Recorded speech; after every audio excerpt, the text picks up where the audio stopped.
Welcome back, everyone. And today we're going to go through some of the basic software you're going to need just to get you started. So there is lots of complicated software that you can use out there, a lot of which isn't particularly necessary when you first start, but it will become more relevant as you start to grow. So we'll talk today about the basic stuff, getting you going for as little money as possible, really maximizing your profit when you first start so you can start banking some cash. And we can get into some of the more sort of complicated stuff further down the line.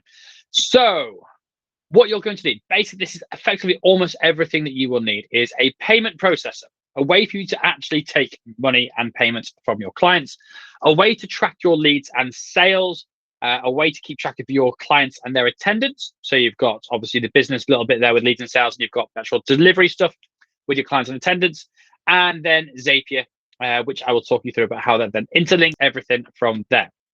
So in terms of taking payments, there are usually three ways. I mean, there's four, I suppose, you can have cash, but there are three main ways: Stripe, Go Cardless, and PayPal. PayPal is the one that is like most trusted, and I'm sure we've all used, but it is the most expensive. So we tend to stay away from PayPal. Stripe is the sort of industry standard, if you like. In terms of it's the one that takes the sort of card details the most, is what most people use anytime you use anything.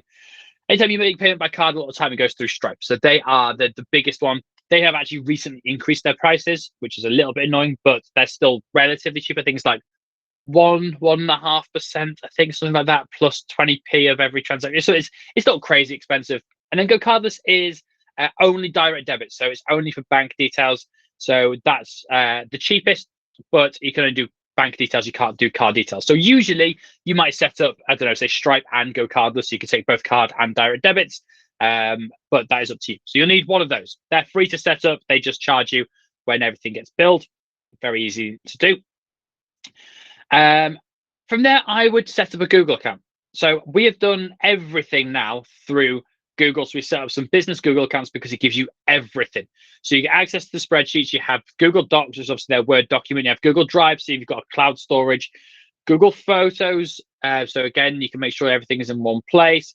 You can do your website through them. You can get your emails done through them, and you can get your domain done through them. So these bottom three, you don't have to have. It's not absolutely essential, but I recommend that you do, because sending something from a proper email address rather than just a at Hotmail or at Gmail account does look a lot more professional. But you can do all that through Google as well. And so it's all in one place. It just makes your life a lot easier.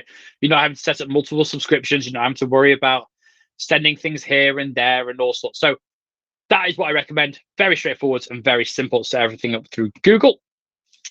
And then Zapier, or Zapier, I always forget what the actual pronunciation of it is. If you've not used it before, it's basically a third-party website that is designed to connect everything else up. If you are using Facebook lead ads, you will need the paid version of Zapier, which is a little bit annoying, but it's not that expensive. But basically, what you can do with this, so to give you a few examples, is you can set it up so that every time a lead comes in, it will then add it into a Google Sheet. So you've got the lead there as a Google Sheet, and it will send you an email to say you've got a new lead, and it will send you a text to say that a new lead has come in. And if you use something like Trello, which is kind of the next step onto all this, it will add it into Trello as well. And then you can start setting up more automations. But you will start getting used to using Zapier a lot because it integrates absolutely everything. And as you get more and more into the tech and connecting more and more systems together, it will all more than likely go through Zapier from there. So very quick video, but that is the basics of everything you need. Obviously, a Facebook account and all that sort of stuff you'll need as well. But there's very little there. I think if you had everything from Google there, it's maybe £50 a month. And that's only maybe. I don't even know if it's that expensive to begin with. So it is relatively cheap. Everything else is basically free. If you then want to start progressing and getting different bits of software, we will talk about that further down the line, the usability of all of that, what you actually use it for. But I think this will get you going as an absolute bare bones, basic stuff that you need to know from there. Okay, any questions on any of that, do let me know, and I hope that gets you going.